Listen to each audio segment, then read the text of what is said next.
If you're interested in the story behind the business headlines, check out Big Technology Podcast, my weekly show that features in-depth interviews with CEOs, researchers, and reformers in business and technology. Hi, I'm Alex Kantrowitz. I'm a longtime journalist, CNBC contributor, and the host of the show. I empty my Rolodex every Wednesday to bring you awesome episodes, so go check out Big Technology Podcast. It's available on all podcast apps. Would love to have you as a listener. The HP AI PC breaks language barriers instantly by translating up to 44 languages in real time, powered by the Intel Core Ultra processor. With the right tools, work doesn't have to feel like work. Learn more at hp.com/AIPC.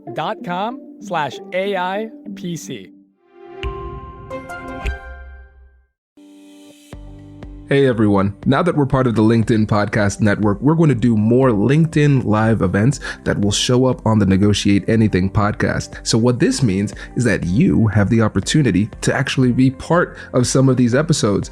So if you haven't done it yet, make sure you follow me on LinkedIn so you can stay up to date on when these events are happening. And now, without further ado, let's jump into this LinkedIn Live. Hey listeners, I have a quick question. How long does it take you to get through an episode of Negotiate Anything? If you're like me, it could be a day or two, simply because life and other work responsibilities get in the way. If you can relate, not to worry, I have the perfect solution.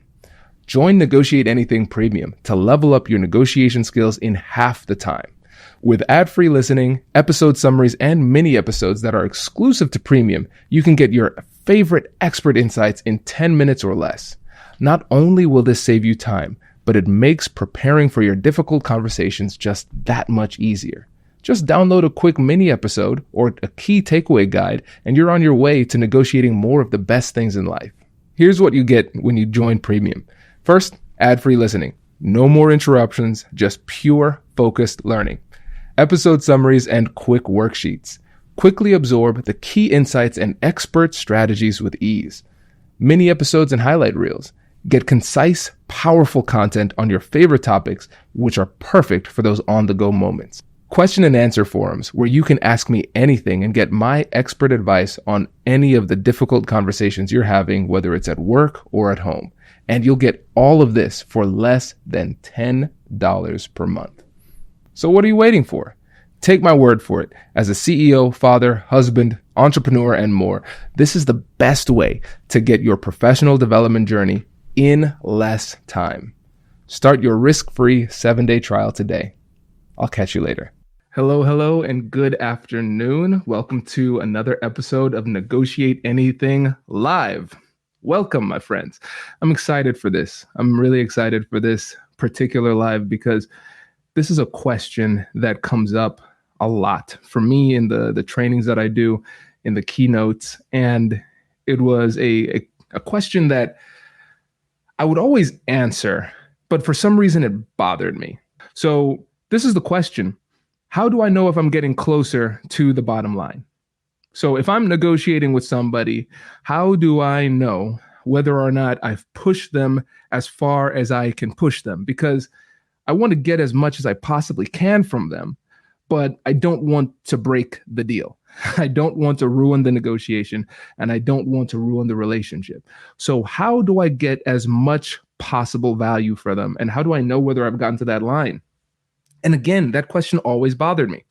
So let me tell you what my typical response would be. And as I'm telling you what my typical response would be, I want to get in the comments. I want to hear your thoughts. What do you think about that question? How can I get them to their bottom line? Or how do I know whether or not I've gotten them to the bottom line? I want to know how you feel about that question to see if you feel the same way. So this is what I would say. I would say, really, there is no way for you to figure out how to get whether or not you're at their bottom line. There's no reality where after the deal is done, you shake hands and everything, and they're like, hey, come over here real quick. I want to show you something. And they say, this is an email from my CFO. You could have gotten $57,000 more. Sucks to be you, right? That's not realistic. You're never going to know whether or not you've gotten to the bottom line. But what you can know is whether or not you got a good deal. So how do we know whether we got a good deal? Here is the classic response. So a good deal matches these criteria. First and foremost, it's better than your BATNA, which begs the question, what is a BATNA? The BATNA is your best alternative to a negotiated agreement. Best alternative to a negotiated agreement. So think about it as a plan B that you can execute upon regardless of whether or not the other side wants you to do it. Let's give a simple example with a salary negotiation. So let's say you're making $200,000 and you want to get a promotion. You want to make something around 220, 230, something like that. And so you're negotiating. But as you're negotiating, you get another offer from another company. And they say, hey, we'll give you $220,000. Offer is on the table. And then as you're negotiating with your own company, and let's say hypothetically, the only thing you care about is money. That's never the case, but let's say that's the only thing you care about. And they say, sorry, we can't give you more than $215,000. Then your BATNA, your best alternative to a negotiated agreement, is at $220,000. So it makes more sense for you to go with your plan B. Okay. And regardless of whether or not your employer likes it, you can make that decision and leave the company. Okay. So agreeing to 215 in that situation would have been a bad deal because it's not as good as your BATNA. Okay. So a good deal is better than your BATNA. That's criterion number one. It meets your needs acceptably. So it meets your needs really well, let's say, best case scenario. So you know what your interests are, you know what you need to have, you know what you want to have, and you get all of your needs. Okay, cool. So it meets your needs well. It also meets the needs of the other party acceptably well, so they don't feel like they just got taken to the cleaners.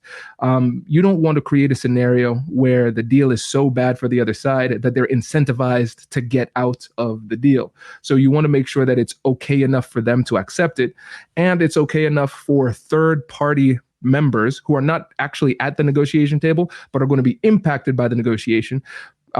It's good enough for those third-party people to accept the deal and not want to try to interfere. Okay, so those are the qualifications of a good deal. That's a decent answer, but again, it didn't address the fact that I felt really uncomfortable with the question as a whole. So let's see. Posturing. Somebody says posturing. It's a take it or leave it stance. Is there any body language indicators we can consider? So yeah, there are definitely some body language indicators we can consider. There are going to be some signals you're getting close to the bottom line. So that's definitely something to keep in mind. I'm going to talk about that too. And Annette, I see your comment, and you said you don't. Can you elaborate on that one a little bit? Because I know you, and I know there are a lot more thoughts behind it. So I want to give you time to elaborate. So go ahead and say that. So here's what it was for me.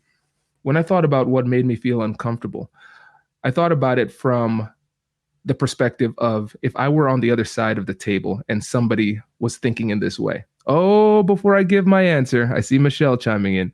Okay, a good negotiator trusts the process. You can gauge success by how comfortable and confident you are during the process. Concentrating only on deal terms to define success can ignore relationships and future interactions as valuable too. Great points, as always. And of course, check out Michelle's episode on Negotiate Anything. She was really, really great. So yeah, we trust the process. The best we can do is the best we can do. And we have a certain amount of tools at our disposal. And if you trust the process and do the best you can in the negotiation and use the best strategy that applies to the situation, then you'll get the best outcome you could possibly get. We have to remember there's another party in this agreement. And even if you do the very best you can, it doesn't mean that the other side is going to play along. Think about negotiating with a toddler or a 2-year-old. All they can say is no, and they're just going to say it no matter what it is that you're offering them. So it's not completely on you. So you have to consider they have a part in the process as well. And so for me, when I think about it from the other side. How would you feel? How would you feel if you knew the person on the other side, their primary focus was getting the most they could from you? Just put it in the chat. Let us know. So if you're negotiating with somebody and you know that their sole purpose is value extraction from you, how would that make you feel in that situation? Good. Oh, Annette, thank you for elaborating. I mean, you don't know the whole picture from their point of view. You have to use your own strategy to get the best outcome. Yeah, think about it. We have to recognize that focus is a limited resource. I only have but so much focus I can allocate to a problem, a situation, or any type of instance I find myself in, right? And if I'm focusing on things that are way outside of my control, then it diminishes the amount of focus I put on my negotiation skills. And now, since I'm focusing so intently on things that are outside of my control and things that I can never fully know, it takes away from the focus that I would put into actually negotiating effectively too. So again, that's a really great point. Thank you for elaborating. Right? So if I know that if I'm in a negotiation and the other side is just focused on extracting value, now I don't feel safe in the relationship. It doesn't make me feel comfortable. It doesn't feel like it's a partnership. It feels more like a battle where my primary interest will be protecting myself during that interaction. If I knew, I would employ the same strategy. Yeah, fighting fire with fire, right? And so if you have that mindset where you're saying, I'm just going to try to take as much as I can from this deal, and the other person senses that, then they're going to say, oh, well, first of all, I'm going to, number one, protect my own interests, and I'm going to retaliate by taking more from you, right? And so that we turn this negotiation into a proverbial tug of war, where I'm just trying to get as much for me, and you're just trying to get as much for you, and it turns into a war of attrition, right? And like Michelle said, we have to think about the future relationship. We have to think about the partnership that we're trying to create. And it is very rare that we're engaging in deals where we have no future interactions with the other side. Most likely, we're going to have to work together in some capacity or exist in the same sphere. So there's going to be life beyond the negotiation as it relates to this relationship. And if the other side feels as though your sole focus is extraction of value, then they're not going to feel safe in the relationship. That's going to damage future conversations and interactions down the road. So when you think about the trust equation, one of the things that they talk about is self-interest. So if somebody thinks that you are completely in it just for yourself, and that's all you care about, it makes it less likely for them to trust you because they have their own interests. And they say, if you're focused entirely on yourself, then I feel less safe because you probably don't care about me because you care about yourself so much. And so here we have, it's a win-lose concept that is somewhat hostile. Yes, good call out, right? And so I think it's really important for us to recognize this. When it comes to negotiation, our goal should not be to try to get as much value as we possibly can from the other side. Our goal should be to get the best possible deal in the conversation. That's it. Get the best possible deal. How do you get the best possible deal? You utilize the best possible strategy and execute it utilizing the best possible tactics. And that's it. You trust the process and you engage in the negotiation wholeheartedly. And that's it. And we want to also make sure that we don't come off as solely focused on extracting value. So let's say you attend this event, you listen to this podcast, however it is you're getting to this message, and then you say to yourself, okay, message received. I'm not going to focus on extracting value. Great. Now, it's not just about your own mindset. That's where it starts. But now we also have to consider the messages that we're sending to the other side. So if I'm asking for something, I'm going to explain why I'm asking for it. I'm going to disclose what my interests are and what problem I'm trying to solve with the solution that I'm offering. So if it's in a transactional negotiation, here's the deal I'm offering, and I'm offering this because blank.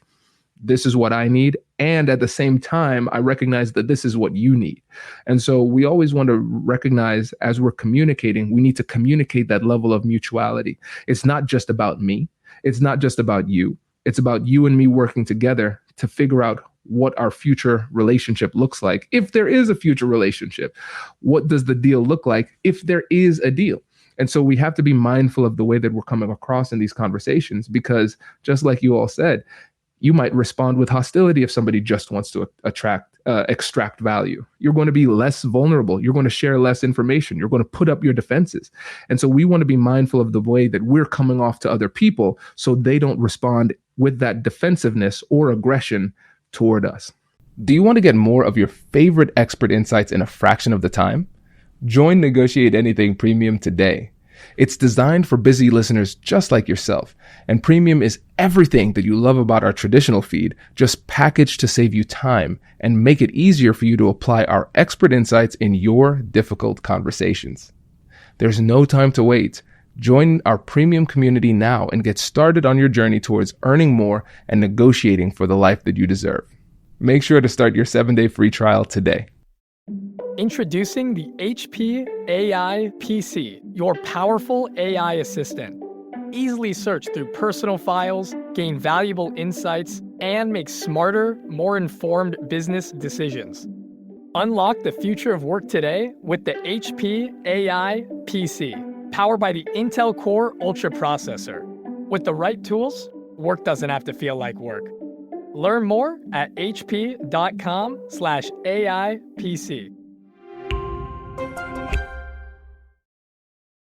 And so what I want to do here is I want to open this up. Keep those comments coming because they're awesome.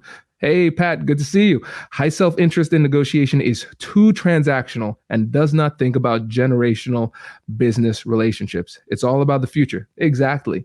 I think a lot of times when we're just focused exclusively on the bottom line, we lose sight of the bigger picture.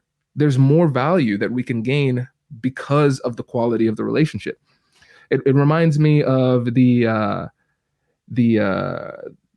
sports agent for Larry Bird. His name was Bob Wolf. And in one interview that he gave, he said, I never, ever, ever extract all of the value I can from a deal. I try to leave like 10% of the meat on the bones. That's what he's saying in this interview. He says, because the reality is I could push harder, I could be more aggressive, and I could get more.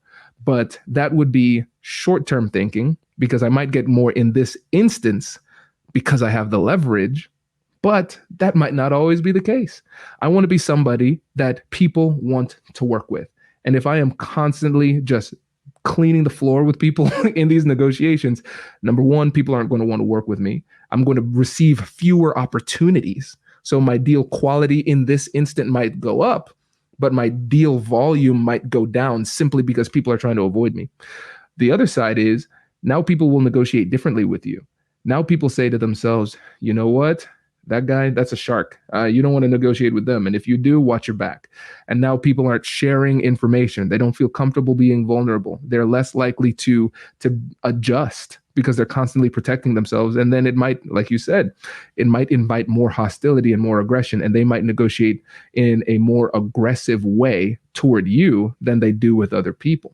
And so even if being really aggressive and extracting all of the value you can from this particular deal might lead to greater revenue in the short term, we have to consider the downstream consequences because they will have an impact on the relationship that you have with the other side going forward. Good. Marcello, good to see you, man. Good to see you in here. Yeah, Marcello says it's a long game. In doing so, when you know this, it makes it easier to come up with your genuine self rather than an ulterior motive. Well said.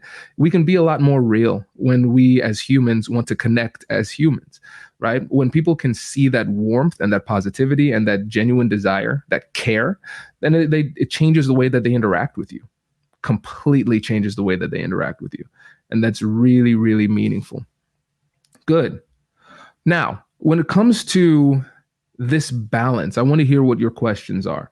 So think about this balance, because at the end of the day, we're still here for a job. We want to make sure that we're doing a good job of advocating for our needs. We want to make sure that we're doing a good job of doing our due diligence as a representative for a company or just a representative for ourselves. But at the same time, we want to make sure that we're not coming off as too overly aggressive or too greedy. Now, you might say, oh yeah, I always have that concern of being too greedy. Then your problem might be on the flip side of this coin, where you say, all right, I'm overly concerned about being too greedy, and so I'm not going to ask for as much as I deserve. So I think it's really important to be clear that I'm not saying that we diminish what it is that we're asking for, and I'm not saying that we don't negotiate assertively to meet our needs. That's not at all what I'm saying. What I'm saying is that we have to make sure that we're focusing on the right things and focusing on our behavior, focusing on our strategies, our tactics, and then not overly obsessing about the bottom line of the other side. Now, earlier somebody said, what are some signs that we're getting to the bottom line? So let's talk about one of those things. When somebody is conceding, when they're making adjustments, you want to be mindful of the gap between each concession. So let's say we're negotiating and they make an offer and you push back, and now their next offer, I'm just going to use my hands, and say it's $100,000 less. So we're talking big numbers here, right? $100,000 less than where they started. Okay, now from this first step down to the second step, it was $100,000. Now the next time it got smaller. All right, we'll adjust again, but this time we're adjusting. It's only $30,000. I'm going to adjust $30,000. Next time they're adjusting, it's only $10,000. And then the next time they adjust, it is $7,563. Ooh, now we're getting really precise. So here's some things that we pay attention to. We want to recognize the differences in the gaps between each concession. You're going to start off, they're going to make a big concession, and then the concession will be smaller, it'll be smaller, it'll be smaller, and it'll be smaller. So as the concessions get smaller, that's a sign that you're getting closer to the bottom line. Another sign is the fact that it's not just that the numbers will get smaller, but they'll also get more precise. So you'll start to see round numbers at the top when it comes to their original concessions, their early concessions, and then it starts to get more precise. And as it gets more precise, that is a signal that you're getting closer to their bottom line, right? Another thing would be the way that they respond. And now this is an imprecise science. Not saying that the study of nonverbal communication is imprecise, but saying that there is a strategy to fake it too. So for instance, this is an old school negotiation technique, but it doesn't change the fact that it still works really well. If you get an offer that is aggressive, or at least you want to signal that it is outside of the realm of possibility, there's a technique called the flinch. What is the flinch? You know, if somebody's coming at you like with a baseball bat, like, I'm going to hit you, you're like, right? You flinch, right? So in a negotiation, if somebody gives you an offer and it's way outside the realm of possibility, there's going to be a response like, right? Some signal like, ooh, that's hard to do. So there might be a little bit of a head nod, like a flinch, and then a shake of the head, like, right? Okay. Now we can see if that is authentic, then you might be getting close to the bottom line. But again, there's a term for it. That means it might not be authentic. So when it comes to the body language from people, when it comes to the way that they respond to your offer, I would be a little bit more skeptical about the body language because it can be strategically faked at this point. Because when somebody knows an offer is coming, they say, I'm going to have to respond in some kind of way. So this could be a strategic injection of false body language. When I'm thinking about reading people's body language, I'm more trusting of body language that I read in the middle of a conversation as the conversation is flowing, where I say something or they say something and they respond to either what I said or what they said. And it wasn't something that could be potentially scripted. It's more of a response. It's in flow of the conversation. Now that is a bit of data that I would be more likely to actually bank as legitimate information. Otherwise, if it's a flinch to an offer, I'm going to focus more on those objective things, like the differences between as they adjust between offers, from offer to counteroffer, those type of things, rather than the flinch. Because like I said, a well-trained negotiator can understand when to inject that body language in order to get other people to back off. I mean, there are times where somebody can unilaterally back off their own offer. When they make an offer, the person flinches like, that's tough. I can't do that. And then they say, well, if you can't do that, we can do this. And they negotiate against themselves almost instantly, right? So keep that in mind. Patrick says, Kwame, to me, the only people who could consider using false body language are buyers. Yes. So shout out to Patrick here. So check out his episode on Negotiate Anything. It's really good. So Patrick comes from the world of sales, like big deals, big numbers, right? So Patrick, in your world, I would agree because it's the sellers that are often making these offers and the buyers have that position to accept or reject the offer. So typically, yes, definitely in your world where it's sales and purchasing, sales and procurement, those type of things, procurement is definitely in a better position to utilize that technique because they're typically the people receiving the first offer. But the seller could still utilize that as it relates to the counter proposals. But I think it's a lot more organic, like you said, for the buyers to use that because they're usually the recipients of the initial offer. Great call out. Hey, Nithi, good to see you. Good to see you.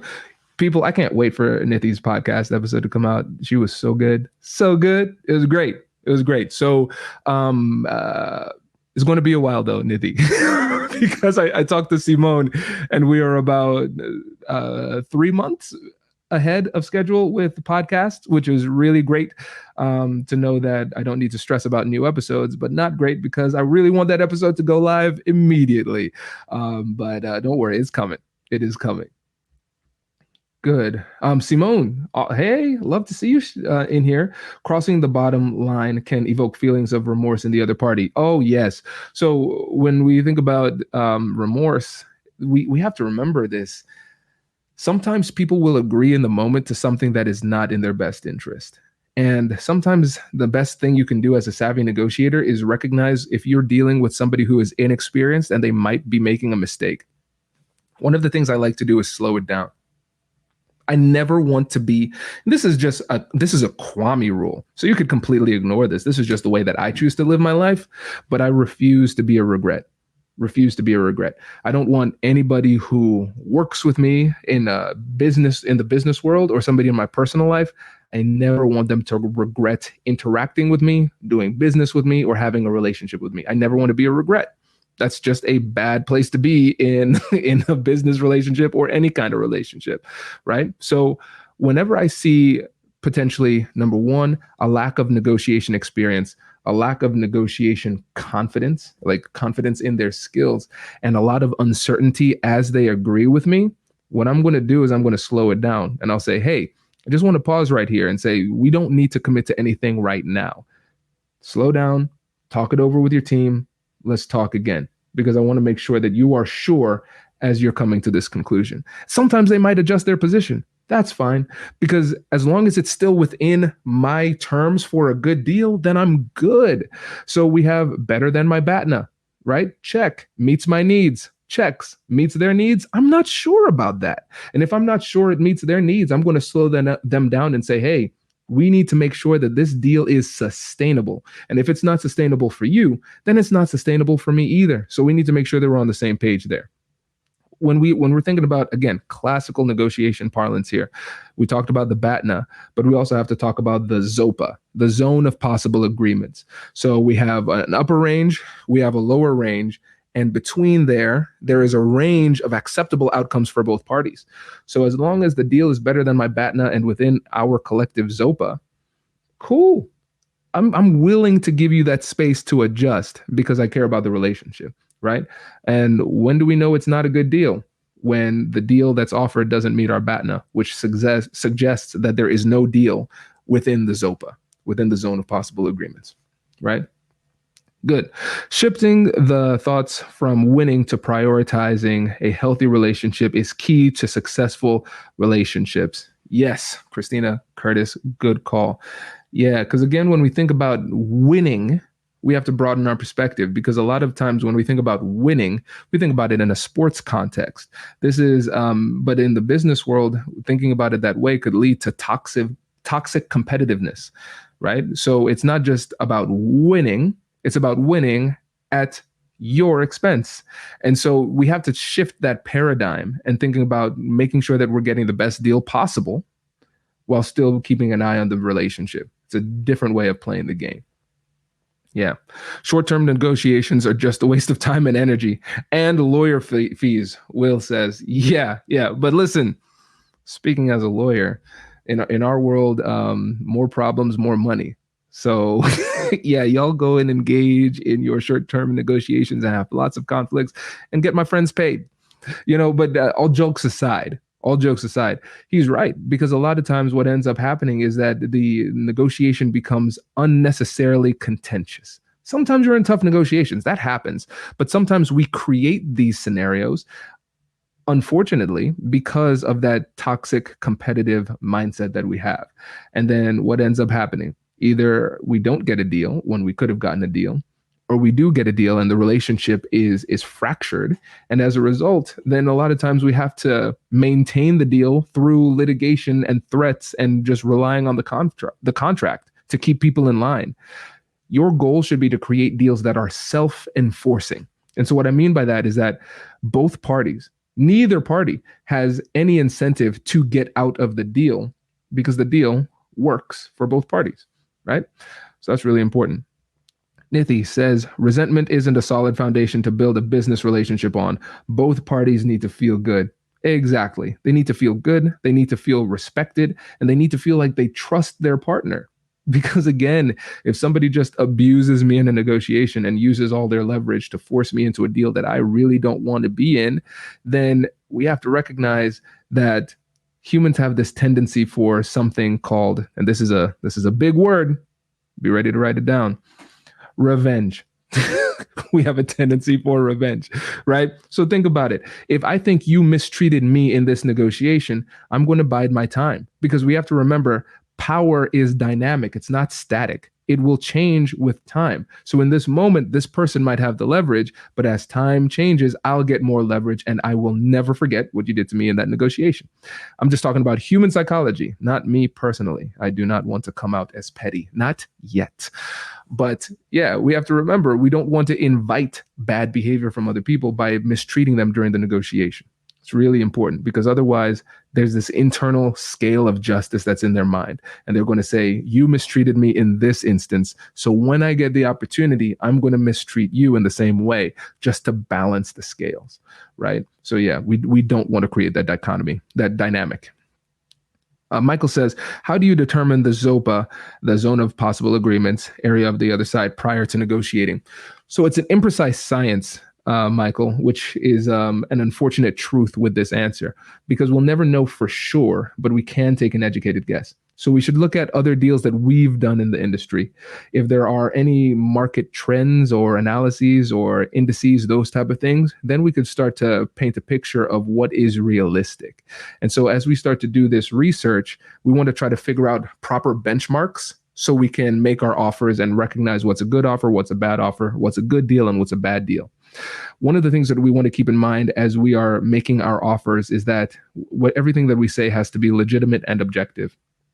So legitimate means that it comes from a respected source, but objective meaning that it's not a biased source, right? So let's say I'm in procurement and I'm negotiating the price. I'm negotiating with a supplier who supplies steel.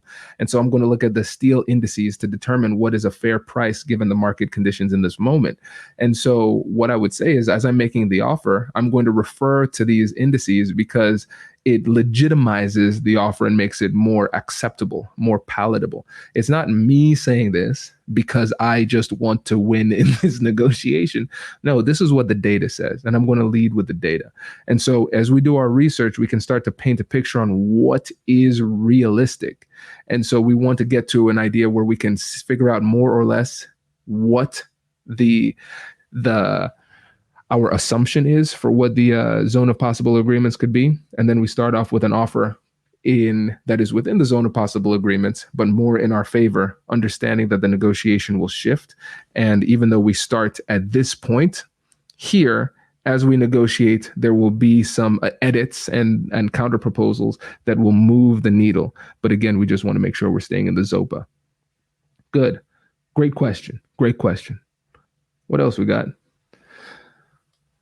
Oh, yeah. Patrick said, got to get paid, though, Kwame. Yes. Don't forget about that. Again, I am saying don't be completely and fully self-interested. You should still be somewhat self-interested. You're still an important factor in this. So, yeah, that's a good point. That's a good point, because a lot of times we get too far in the extremes. Sorry, Simone. I saw you were putting something up. Monique, how is negotiation different between male and female CEO? How can negotiation feel different between a male and female CEO? Ooh. So, disclaimer. I always give this disclaimer. Whenever I answer questions on gender dynamics and negotiation, I always want to cite my sources on this. And I'm going to do the best I can, but also want to be respectful and not mansplain here. Right? I think that's really important. So we have to recognize that gender dynamics will play a role in these negotiations. Now, adding the gender dynamics along with the title of CEO makes it even more interesting too, because when we think about status, prestige, authority, those type of things, when you have that title, it shifts, right? So we have to understand the psychology of bias. Bias is just generally speaking, a preference towards something or someone, or a prejudice against something or someone, right? And so there's going to be a bias associated with that title as well. And so that's going to have an impact on the negotiation. And so in a lot of cases, that title can overcome or at least ameliorate some of these biases that might be at play in the situation. But just to keep it simple, let's talk about male versus female gender dynamics. I'll give some book recommendations that are really good. So first, we need to talk about Women Don't Ask by Linda Babcock and Sarah Lashver. I think in the industry of negotiation, they were the first people who really made a splash with their research as it relates to gender dynamics. Really, really great book. Also, I'd recommend The Confidence Code by Katty Kay and Claire Shipman. That's another great book. For the Forces of Good by Lucia Cantor as well. Another great book on the topic.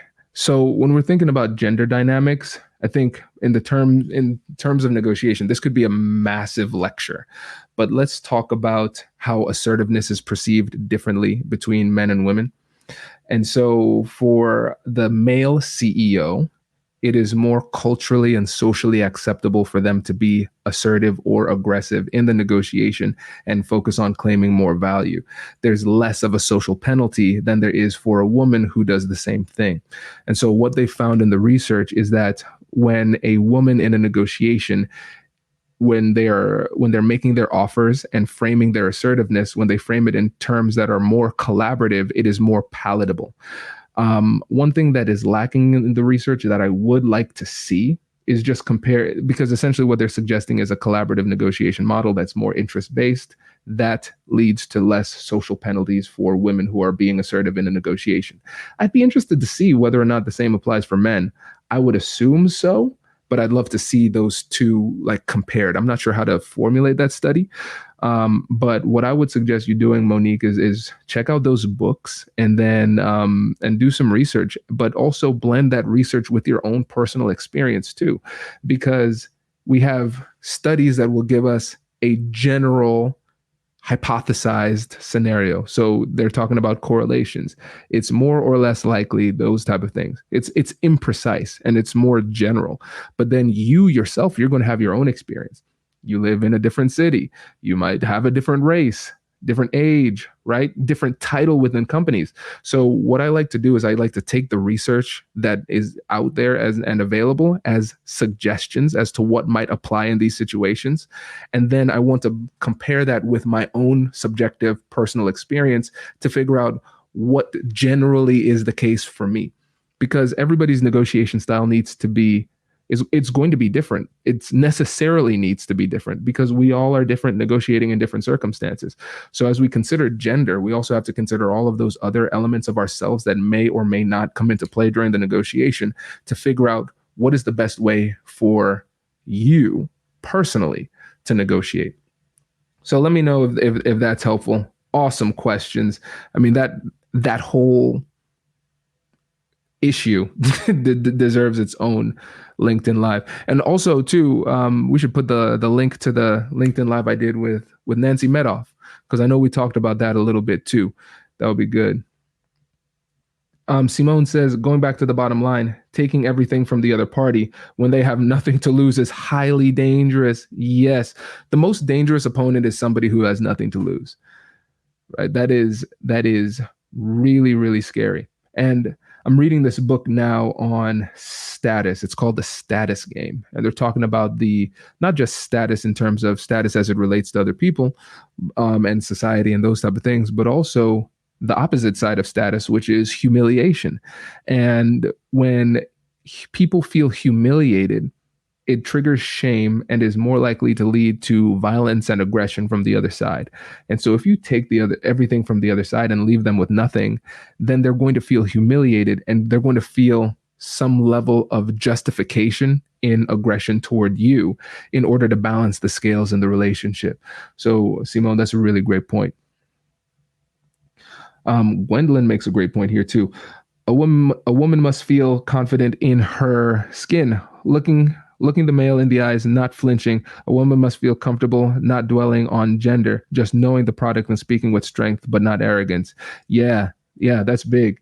That's really big. And I think, again, we have to be honest with ourselves too. We have to figure out what our performance gap is and whether or not we are performing to our highest level. And if we're not, what is leading to that performance gap? Because we have to recognize that our belief about ourselves will have an impact on the skills that we bring to the table and how we're perceived by other people. Because if I'm negotiating with somebody and they don't sound confident in their skills, they don't sound confident in their position, those type of things, people can sense that. And they can sense that weakness. And then they will, if you're dealing with somebody who is more aggressive, more of a shark, they'll sense that blood in the water, and then they will attack and try to take advantage of it. So imagine if we're having a negotiation and somebody says, how much are you asking for? Let's go back to that salary negotiation. And you say, well, it would really be great if I could get around maybe 30,000. Well, not 30,000. I was 230,000. 230,000. Let's try that again. It'll be great if I could get around 230,000. It's like, are you making an offer or are you asking for permission to speak? Right? Because if somebody makes an offer saying with that upward intonation, not too sure, a little bit of trepidation in the way that they're delivering it, the other side is going to say, I don't know what you're going to end up getting, but it's not 230,000. It doesn't even seem like you believe you deserve 230,000. Right? So the way that you come off to the other side is going to dictate how they approach you. We don't talk about that element. We always talk about bullies and we talk about aggressive negotiators, but we don't talk about the fact that sometimes our behavior might lead to the aggression from the other side because they feel they can get away with it. And so this confidence aspect is going to be very, very important. And so even zooming out this scope, not just focusing on gender, focusing on anything. It might be just a lack of confidence in negotiation, a lack of confidence in the person on the other side, whatever it happens to be, but it will manifest itself in the way that you approach the conversation. And simply because of the way you approach the conversation, you might invite increased aggression. And that's a really, really, really great point. Really great point. And then Michelle, always dropping dimes here, Michelle.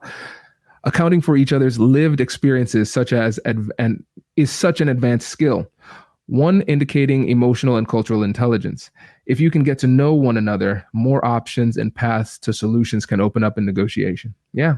And this is a great way to put a bow on this because, again, when we think about the fact that we are just humans talking to other humans and we focus on that human to human connection and we have more discussions that are exploratory and genuinely curious versus strategically curious, where we're just trying to lead somebody down a logical path to our preferred outcome, you find some really surprising things in the negotiation. Just the fact that you are going to increase the level of trust, increase the quality of communication, and encourage the free flow of information. Now that I have more information about you and what you want, and you have more information about me and what I want, now we both are in a better position to find a deal that works for both of us. So we have to get back down to the human fundamentals. That's often lost when we get too tactical in our approach or too selfish in our approach as well. This is really good. Really good. Well, we're at 41 minutes. We were flowing today. I like it. Well, everybody, I appreciate all of the positivity and the comments. Thank you. For those of you listening on YouTube or on the podcast and you're saying, wow, how do I get in on this? Join the community. Join us on LinkedIn. We're going to put a link to this too, so you could actually put in your comments after the fact, which is cool. So you can still join the conversation. But we're going to be doing these LinkedIn Live events more frequently, which is very, very exciting. So keep an eye out for that. And yeah, I appreciate it. Leave a review, like and subscribe. Other things influencers say. 5-star review, all that good stuff. All right. I appreciate you. Thanks for the love in the comments. Good to see all of you. And I'll catch you all in the next one. Have a good one. See ya. Wait. Now, before you sign off, I have something to tell you that I've never told you before. Just kidding. I've told you before, but you should listen to it again. I want you to know about Negotiate Anything Premium. Imagine all of the things that you love about our traditional feed, plus so much more. I know you like our traditional feed because you're at the end of the episode. And with Negotiate Anything Premium, you'll get more bonus content you've been asking for, more of the expert insights that you can't get anywhere else, and more exclusive behind-the-scenes access into every conversation. Are you ready to get more of what you want out of your life, career, and every conversation? With Negotiate Anything Premium, you'll have access to more high-level, custom-designed content and insights, giving you the tools you need to negotiate higher salaries, better deals, and better relationships in your life and career. Once I had a listener share that Negotiate Anything helped her to negotiate a $53,000 raise. Could this be you? What would that mean for your life? I've seen firsthand the impact this model has had on my life and the lives of my corporate clients, and I am confident that it can do the same for you.